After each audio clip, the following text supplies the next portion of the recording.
Bismillahirrahmanirrahim. Assalamualaikum warahmatullahi wabarakatuh. Kembali lagi bersama saya Ahmad Jumaidi di channel Ahmad Kuansing.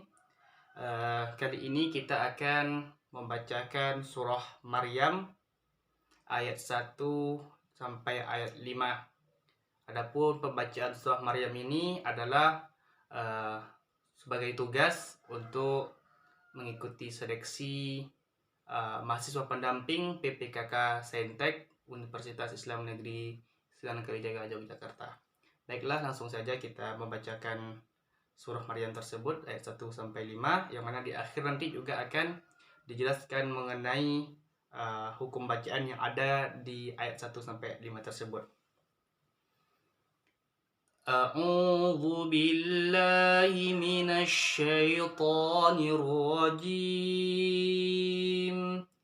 Bismillahirrahmanirrahim. Kaf ha ya ain sad.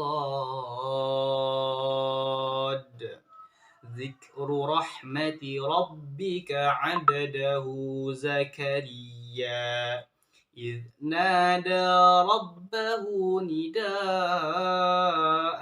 خفيا قال رب إني وهن العظم مني واشتعل الرأس شيبا ولم أكن بدعائك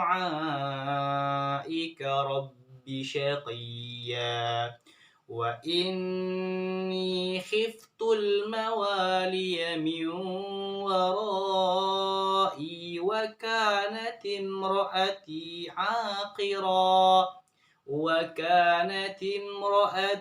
عاقرا فهب لي من لدنك وليا صدق Allahul Azim. Baik teman-teman, kita akan mengupas hukum tajwid ataupun hukum bacaan yang ada di surah Maryam ayat 1 sampai ayat 5 tersebut.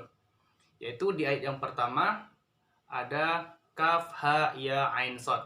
Di situ ada dua hukum tajwid, yaitu yang pertama mad lazim mukhaffaf harfi dan mad lazim musaqqal harfi. Huruf kaf itu termasuk ke dalam mad lazim musaqqal harfi, yaitu huruf yang diberatkan, yaitu huruf kaf dan ain kemudian huruf shad. Ada 3 huruf yang termasuk ke dalam mad lazim musaqqal harfi, yang mana pembacaannya sepanjang 6 harokat, sepanjang 6 harokat. Kemudian ada 2 huruf yang termasuk ke dalam huruf mad lazim mukhaffaf harfi, yaitu huruf H dan huruf Ya. Yaitu panjang bacaannya sepanjang mad tabi'i atau hanya 2 harokat. Bagaimana tadi yang telah saya lantunkan sebelumnya. Kaf ha ya ain sad. Lebih kurang seperti itu panjang bacaannya. Kemudian di ayat selanjutnya, di ayat yang ketiga itu ada hukum bacaan mad wajib muttasil, yaitu terdapat di kata nidaan. Itu mad wajib muttasil, panjang bacaannya adalah 6 harokat. Nidaan, karena ada mad tabi'i bertemu dengan hamzah dalam satu kalimat, maka dia menjadi mad wajib muttasil dan panjangnya 6 harokat. Setelah itu nidaan khafiyah. Kho itu termasuk ke dalam hukum bacaan izhar dan harus dibaca jelas. Kemudian di ayat selanjutnya qala rabbi inni wahanal azmu minni washta'ala ar-ra'su syaiba. Di situ saya sengaja mengambil waqaf di situ karena kemampuan nafas. Kemudian kalau dilanjutkan boleh syaibau. Di situ ada hukum bacaan idgham bigunnah, yang mana hurufnya wa, ya, nun dan mim. Nah, lanjutannya walam akum itu termasuk ke dalam hukum bacaan iqlab, yaitu apabila nun sukun atau tanwin bertemu dengan huruf ba. Bidu'aika itu juga termasuk ke dalam mad wajib muttasil yang panjang bacaannya yaitu seperti tadi 6 harokat. Bidu'aika rabbi syaqiyya. Lanjut deh yang terakhir, wa inni khiftul mawaliya min warai. Min warai tadi termasuk ke dalam idgham bigunnah.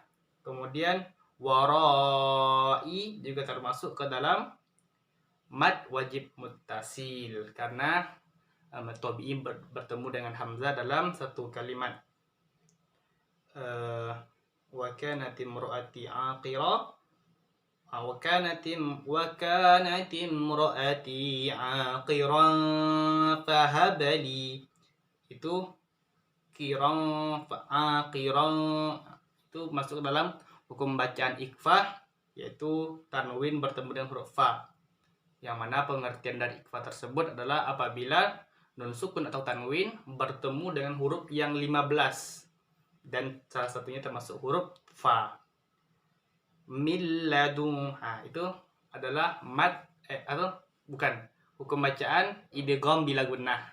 Nun sukun bertemu dengan lam, yang mana huruf idgham bila gunnah itu ada 2, yaitu lam dan ro. Milladunka, itu juga termasuk ke ikhfa, yang mana huruf kaf itu termasuk ke dalam hukum bacaan ikhfa. Milladunka waliya.